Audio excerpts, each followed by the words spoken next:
요즘 국내외 소식을 접하다 보면 참 앞날이 걱정된다고, 내 자식들의 앞날 어떻게 되나, 우리 기업의 앞날은 어떻게 될지 참 막막하다 라고 말하는 분들이 계셔요. 미래 가보지 않아도 오늘의 말씀 듣다 보면 대충 여러분 가닥을 잡게 될 겁니다. 자, 저 4월 현수막인데 변질이라고 되어 있는 그 땅을 보십시오. 저 땅은 본래 저렇게 메마른 땅이 아니었습니다. 옥토였습니다. 온갖 기와 요초가 꽃피고 향기를 토하는 곳이었습니다. 어떤 좋은 씨앗을 뿌리면 30배, 60배, 100배를 결실을 맺는 그런 곳이었습니다.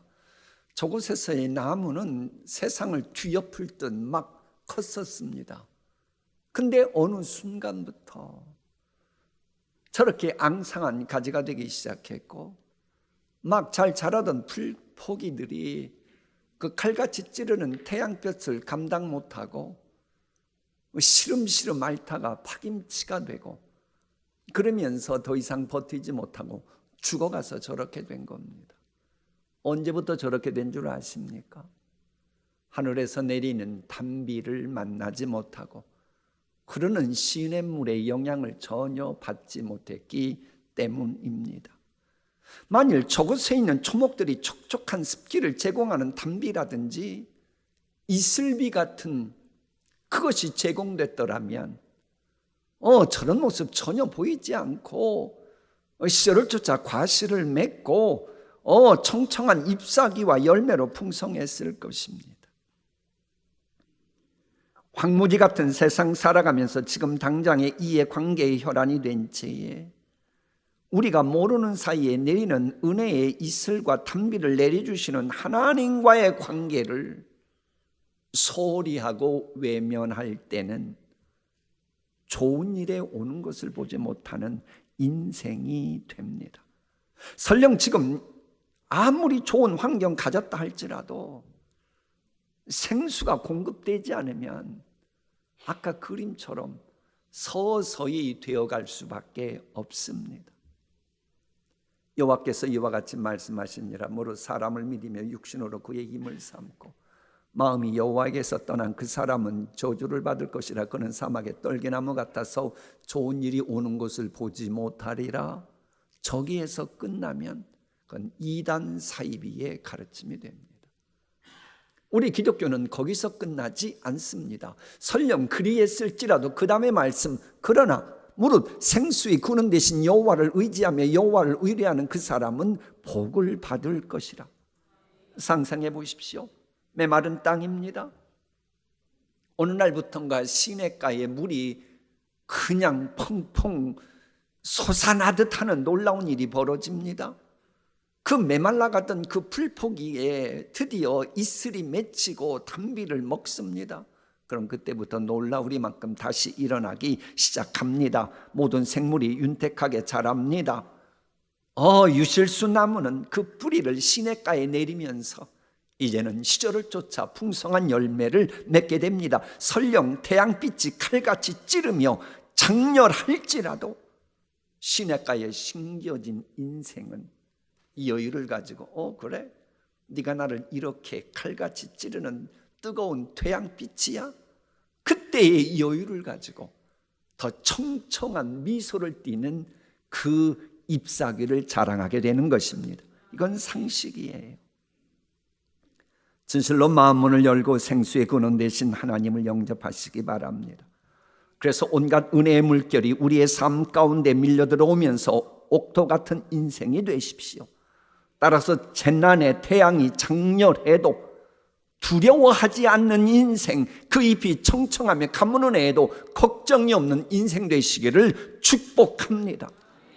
진실로 생수의 근원 되신 하나님과의 만남을 유지하는 심령은 어떤 상황에서도, 심지어는 과거의 어떤 사건으로 인해 내 삶이 쫙쫙 갈라졌고 메말라 있고 내 마음에 상처 줬다 트라우마가 있어서 그 무엇도 제대로 소화시키지 못한 그런 연약한 인생이라 할지라도 옥토로 변하는 은혜를 누리고야 마는 것입니다. 이것은 역사가 증명하는 겁니다. 굳이 멀리 갈 것도 없습니다. 140년 전 지구촌에서 가장 문제가 많았던 조선 땅이 지금처럼 세계 11의 경제 대국에 들어가는 그 기점이 언제인지 한번 잘 보십시오. 한국교회가 부흥할 때였습니다. 그런데 한국교회가 부흥할 때는 여러 개의 물줄기 큰 불길이 있습니다. 그 중에 하나를 쭉 거슬러 올라가면 문중경 전도사님이 나옵니다. 이번에 우리가 월요일날 화요일날 우리 교회 22분이 문중경 전도사님 순교 유적지를 갔다 왔어요. 저 사진이 잘 안 보이는데 언젠가 통신지에 나오면 그때 잘 보시고요.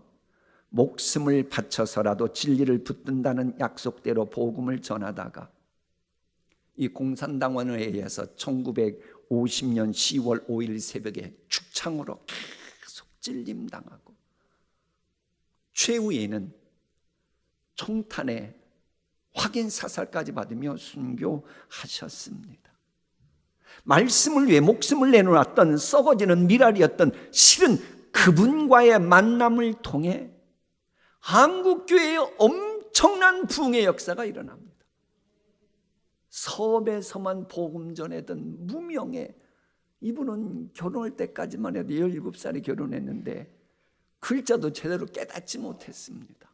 그런데 예수님 믿고 나서 글자도 깨고 나중에 신학까지 해서 전도사님이 되는데요, 바로 이분이 섬에서 복음 전할 때에 김준곤이라고 하는 이 청년이 예수님을 영접했고, 이 청년 까닭이 나여 한국 대학마다의 CCC 대학생 선교회가 쫙쫙 퍼져나갔고, 그 중에서 바로 이분과의 만남을 통해서 우리가 잘 알고 신뢰하는 옥한음, 홍정길, 또 하용조 이런 인물들이 나오고 그 후배들이 지금 막 쭉쭉 뻗어가고 있고, 또 우리나라 한국교회 심리학의 대부인 정택이, 유명한 부흥사 이만신, 고훈 이런 인물들이 나는 문중경 전도사님의 만남이 있었기에 이렇게 되었다라고 고백할 정도예요.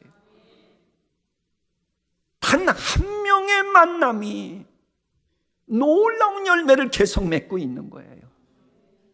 그래, 김구 선생님 돌아가셨을 때 추모 행렬이 있었는데, 그리고 나서 바로 이 시골에 있었던, 섬에 있었던 문중경 전도사님의 추모 행렬 때는 김구 선생님 추모 행렬에 모였던 사람보다 더 많은 사람이 모여서 그 추모 예식을 행했다고 합니다.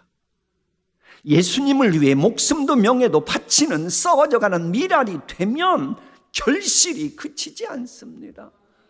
여러분 가정이 정말로 시간이 지날수록 결실이 계속 맺는 그런 가문 되길 원합니까? 그저 되는 법은 없어요. 성경 저는 진리를 외쳐야 됩니다. 가족 누군가가 썩어져가는 미랄 같은 그런 분이 있어야 그 가정의 열실이 계속 맺혀지게 되는 겁니다.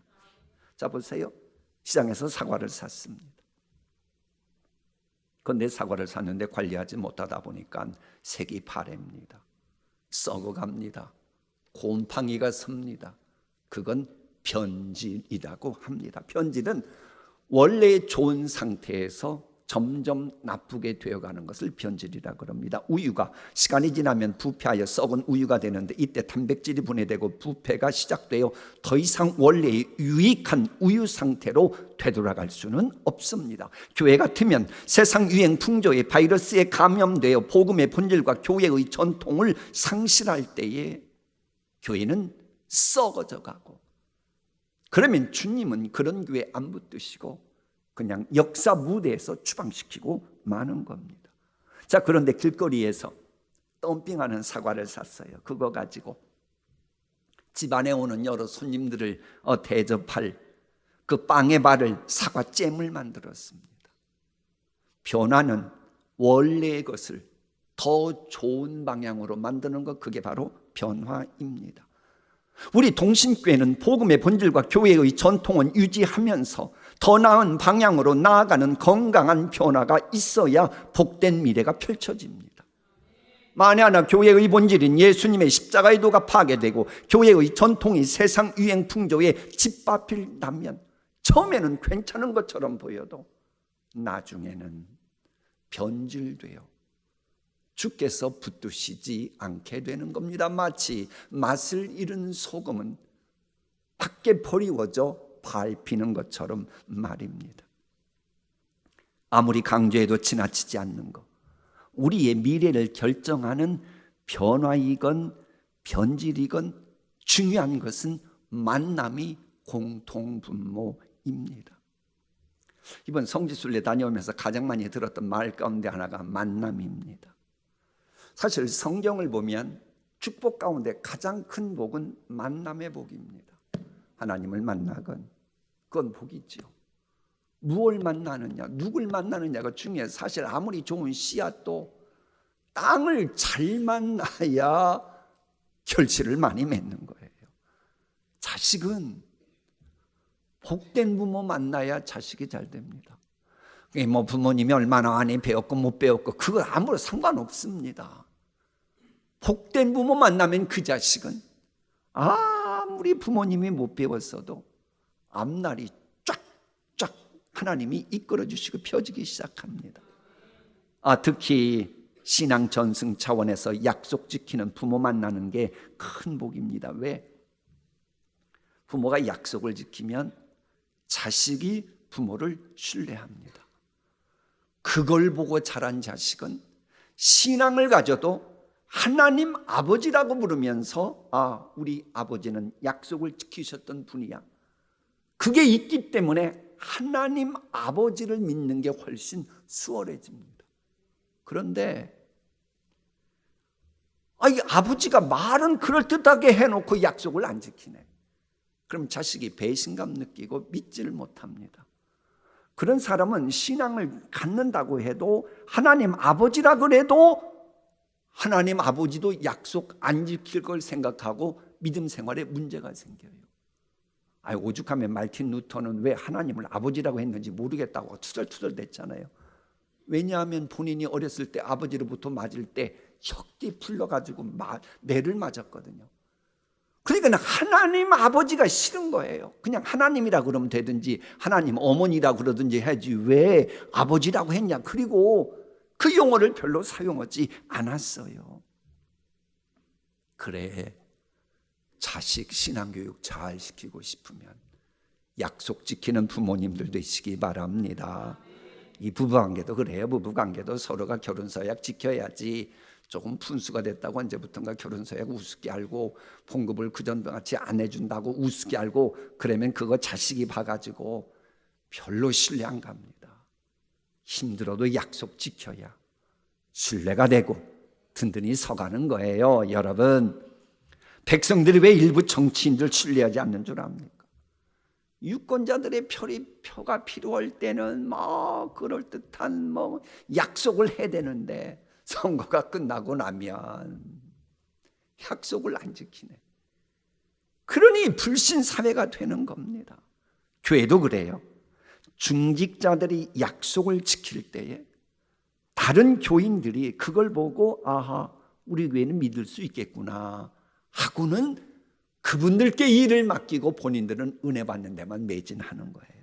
그래서 시편 15편은 약속을 하는 나를 지켜보고 계신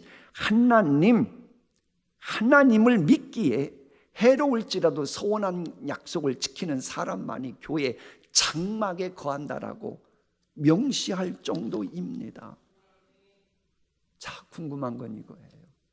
고민은 이거예요.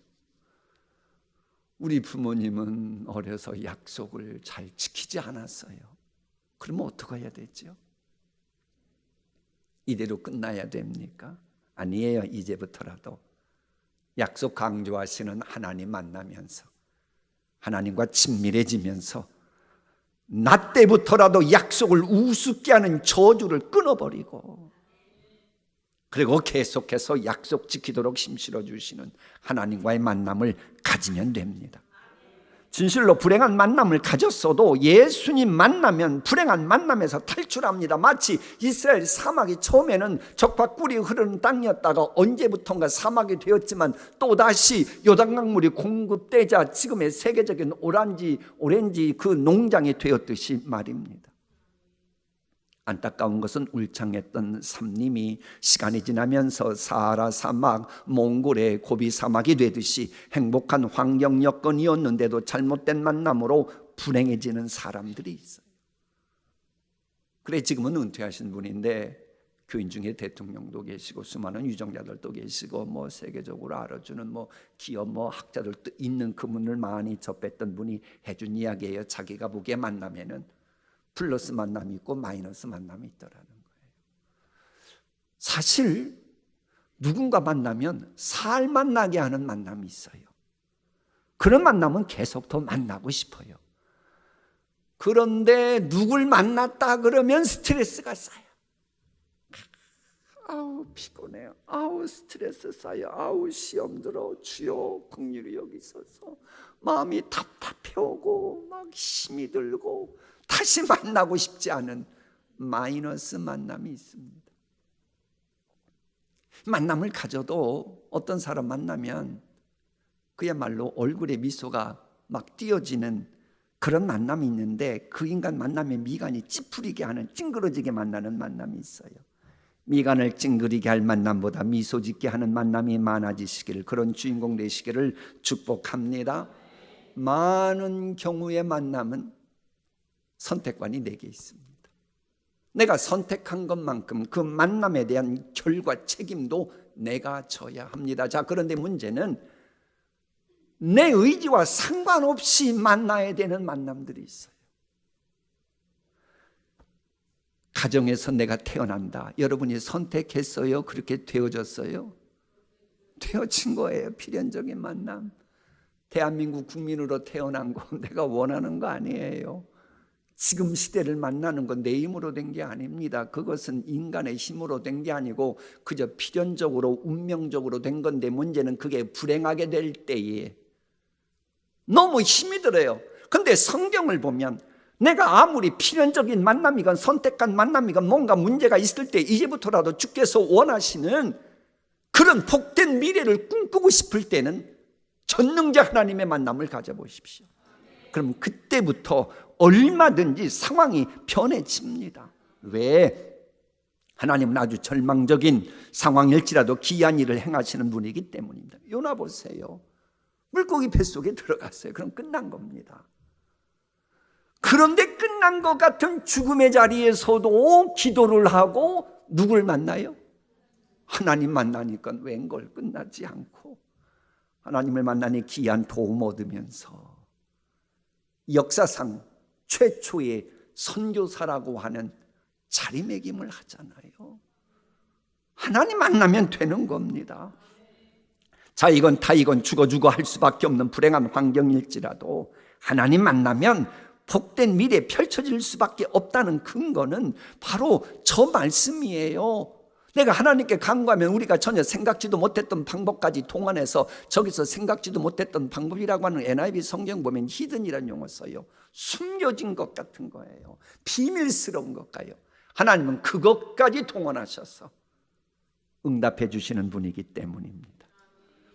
철이 철을 날카롭게 하는 것처럼 여러분, 친구 잘 만나면 그의 인생 얼굴에 꽃이 핀다고 솔로몬이 말하는 것처럼 전지전능하시고 날 죽기까지 사랑하시는 예수 그리스도는 우리의 친구가 된다고 요한복음에 분명히 명시하셨어요. 그래, 그 예수님과의 만남을 계속 갖는 그 10년 그 가정은 시간이 지날수록 승리의 광채가, 영광의 광채가 날 줄 믿습니다.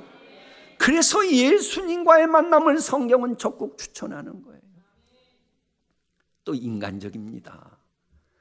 여러분 기뻐하잖아요. 우리 예수님 여러분 기뻐하는 것보다 더 기뻐하십니다. 여러분이 울 때는 여러분보다 더 슬퍼하고 우십니다. 내가 괴롭고 외로울 때 우리 주님은 더 괴로워하고 외로워하십니다. 내가 선택해가지고 내가 밀어내서 죄 짓고 그 죄의 결과로 인해 눈물을 흘리고 고통당하는 게 싫어서 영광 보좌 버리시고 대신 십자가에서 죽어주시고 고통당하시고, 그것만 가지고도 안 됐으니까 소망 주시게 또 부활하시고, 이게 다가 아니에요. 또 지금은 하나님 보좌 우편에서 여러분과 관련된 모든 것 결제하시는 성부 하나님 보좌 우편에서 중보기도 하시면서 역사하시는 능력대로 우리가 구하거나 생각하는 모든 것에 더 능히 넘치도록 하시는 분위기에 제발 우리 예수님과의 만남 꼭 갖기를 소망합니다. 여러분, 우리가 꼭 만나야 될 주님은 그런데 원하시는 게 있어요. 우리만 누리지 말고 잃어버린 양들도 우리들처럼 우리 예수님과의 만남을 통해 복된 미래에 펼쳐지는 인생 되길 원하고 계십니다. 여러분, 이를 위해서 그래서 우리도 좀 노력하고 애쓰는 게 있어요. 구원은 이미 받았으니 뭐 구원받기 위해서 하라는 얘기가 아니고, 여러분 진짜 좋아하는 거 머릿속에 생각하고 계셔요. 그거 잃어버렸어요. 그럼 어떡하실래요? 잃어버렸네, 이건 내 운명이지 하고 포기할래요? 아니면 무슨 운명이야, 찾으면 되지. 여러분 어떻게 할 것 같아요? 잃어버린 거 찾고 찾으려고 애부더니도 애를 쓰잖아요. 우리 하나님도 그래요. 잃어버린 양 찾으시려고 그 성자 하나님이신 예수님이 이 땅에 오시고 온갖 고난 멸천대 받으시고 그러셨어요. 지금도 찾고 계셔요. 그래 여러분 보고 좀 찾아달라고 부탁하고 계시는 겁니다. 그래 내가 그런 아버지 하나님의 마음을 알고 잃어버린 양을 찾으려고 애써 보십시오. 하나님 얼마나 좋아하시겠습니까? 또 그런 심령들이 많은 교회라면 하나님이 그런 교회에 분명 놀라운 복의 통로 만들어 주실 줄 믿습니다. 이 하나님과의 만남이 복된 미래가 그야말로 가져온다고 하는 것은 여러분 일상생활에서도 마찬가지입니다. 이 하나님의 만남을 고람되고 신앙으로 지금 말하고 있는 건데, 여러분 한번 지난 주간 지내오면서 스트레스 쌓였거나 고민스러웠던 그거 한번 생각해 보십시오. 뭐 특별한 거였습니까? 그게 아닐 겁니다. 인생살이 대부분은 사소해 보이는 것들입니다. 얼마든지 내 힘으로 내 혈과 육으로 해결할 수 있는 것 같은 그런 것들입니다. 그런데 문제는 그게 내 힘으로 될 것 같은데 이게 안 되는 거예요. 일이 비비 꼬이는 거예요. 그러니 스트레스 받는 거 아닙니까? 그러니 고통스러운 거 아닙니까? 내가 분명 내 힘으로 핸들링할 수 있는 것 같은데 그렇지 않고 좋은 일이 오는 것을 보지 못하고 많이 틀림없이 될 것 같은데도 일이 비비 꼬이니 고통스러운 거예요. 그래서 고해바다라 그러는 겁니다. 그런데 이런 고해바다의 인생살이 모든 것은 하나님이 주장하십니다. 그래서 하나님과의 만남이 있는 사람은 일상생활에서의 고민도 그만큼 줄어들고 평안해지는 겁니다. 그래서 하나님 만나는 것을 그렇듯한 말로 방해하는 사탄의 괴계에 속지 말아야 됩니다. 하나님과의 만남은 꾸준히 가져야 됩니다. 그리할 때에 더위가 와도 두려워하지 않고 그 입이 언제나 푸르고 싱싱하며 가뭄이 심한 해에도 걱정이 없고 항상 열매를 맺는 나무와 같은 인생이 되는 것입니다. 그래 우리가 하나님과 만남을 부디 여러분 소홀히 여기지 마세요. 우리의 범사를 꼼꼼히 챙기시는 하나님과의 이 만남 소홀히 하지 않으면 그만큼 인생 사는 것도 재미있습니다. 이게 좀 추상적으로 들릴 수 있는 쉬운 얘기할게요. 여러분 탐정소설 좋아하세요? 읽어보셨죠? 탐정소설 읽을 때 재미있게 읽을 방법은 누가 범인일까? 누가 이 문제를 해결할까? 그걸 나도 추리해가며 읽으면 참 재밌습니다. 그런데 탐정소설 읽을 때의 원칙이 있습니다. 그 소설에 나오는 어떤 인물도 소홀히 하면 안 된다는 거예요. 전혀 생각지도 않았던 인물이 문제 풀어가는 열쇠가 되기도 하고 혹은 소홀히 했던 그 사람이 범인일 수 있기 때문입니다. 영적인 이야기 하려고 하는 겁니다. 여러분이 하나님의 말씀 읽을 때 소홀히 여기는 말씀 있잖아요. 그 말씀이 훗날 나를 위해 꼭 필요한 말씀이었다라고 하는 것을 아마 깨닫고 후회했던 분들이 계실 겁니다. 쉬운 예로 멜기세덱이라고 하는 이름이 구약 성경에 나와요. 멜기세덱이라고 하는 이름은 잠시 나왔다가 사라지기 때문에 왜 이런 인물이 이렇게 나와야 되나, 참 영양가 없다, 그런 줄 알았는데 그게 신약에 가면 예수님의 예수님 되심을 설명하는데 결정적인 역할하는 게 멜기세덱이에요. 그래서 여러분, 유대인들과 논쟁이 그렇게 심했을 때도 초대교회가 승리할 수 있었던 것은 바로 멜기세덱과 예수님과의 관계를 연결시키니까는 유대인들도 할 말이 없었던 거예요. 아니, 그렇게 소홀히 여길 수 있었던 그런 멜기세덱이 그렇게 위대한 놀라운 결과 맺을 누가 상상이나 했겠습니까? 마찬가지로 우리가 설교 시간에 선포되는 말씀 함부로 흘러보내고 그러면 안 돼요. 그것들이 실은 여러분의 장래의 신비를 풀어나가도록 하기 위해서 하나님이 선포하게 하신 겁니다. 그걸 잊으면 안 돼요. 하나님의 말씀은 그 무엇 하나 땅에 떨어지지 않는다고 이사야서 분명히 말합니다. 물론 그 말씀이 풀 수 없는 고민거리를 어떻게 신묘막측하게 풀어갈지 방법론은 너도 나도 아무도 몰라요. 그건 하나님이 그렇게 하시는 걸 아무도 모릅니다. 그러나 만사 빈틈이 없으신 하나님, 우리의 머리털까지 세신받은 하나님이 아무런 의미도 없이 그 말씀 선포케 하실 리가 없습니다. 그러면 우리는 예배를 드리면서 예배 순서마다 늘 깨어 기도하는 마음으로 참여해야 되는 겁니다. 그래서 여러분, 우리 교회는 온 교인들이 참여하는 그런 회의는 재직, 개건, 공동회건 다 찬양 예배 후로 돌린 거예요. 왜? 아니, 예배 드리면서 하나님과의 만남을 가져야지. 하나님과의 만남도 갖지 못한 사람이 하나님의 하나님 되심을 나타내는 회의 가서 발언한들 그게 무슨 의미가 있겠으며, 제대로 성령의 인도하심 받을 수 있겠으며, 그리스도의 편지 역할, 하나님의 대서 역할 제대로 할 수 있겠습니까? 여러분, 예배 때는요, 시작부터 마지막까지 좀 집중해야 돼요. 옛날 성경대로 신령과 진정으로 정성을 들여 예배 드려야 돼요. 여러분, 기도도 그래요. 오늘 장로님 기도하신 거 있잖아요. 실은 그 기도 내용 가운데 여러분이 알지도 못했던 놀라운 앞으로 어떤 일이 벌어질 때 해답이 주어질 겁니다. 하나님이 괜히 기도시키는 게 아닙니다. 오늘 찬양 들었죠? 지휘자님이 물론 선곡한 건 맞아요. 그러나 아십니까? 그 뒤에 하나님이 그렇게 강권하신 겁니다. 그래서 찬양 소리도 그 어떤 것도 경청해야 선한 목자 되신 주님이 훗날 나를 위해서 그게 기억나게 하시고 우리를 인도하시는 겁니다.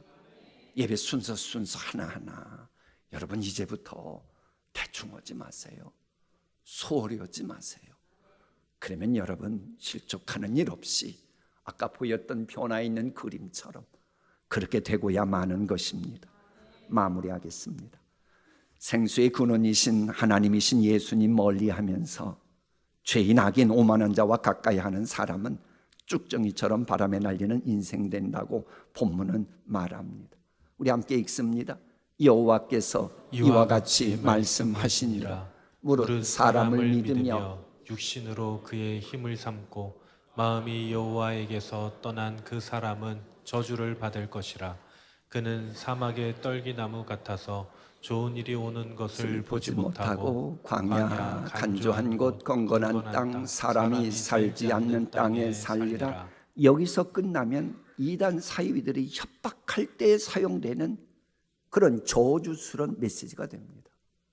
성경은 저기서 끝나지 않습니다. 그러나로 시작합니다. 생수의 근원이신 하나님이신 예수님, 우리가 구하거나 생각하는 것 이상으로 더욱 넘치도록 주실 수 있는 그 예수님과의 만남을 소중히 여기는 사람은 시냇가에 심겨진 나무처럼 시절을 쫓아 열매를 맺는 알곡 인생이 되기에 저렇게 시작합니다. 그러나 무릇 여호와를 의지하며 여호와를 의뢰하는 그 사람은 복을 받을 것이라. 그런 물가에 심어진 나무가 그 뿌리를 강변에 뻗치고 더위가 올지라도 두려워하지 아니하며 그 잎이 청청하며 가무는 해도 걱정이 없고 결실이 그치지 아니함 같으리라.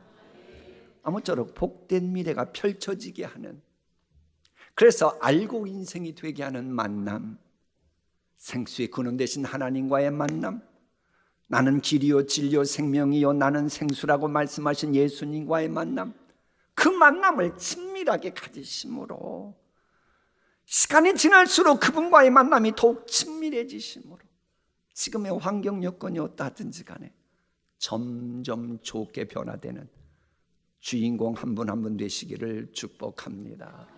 기도하십니다.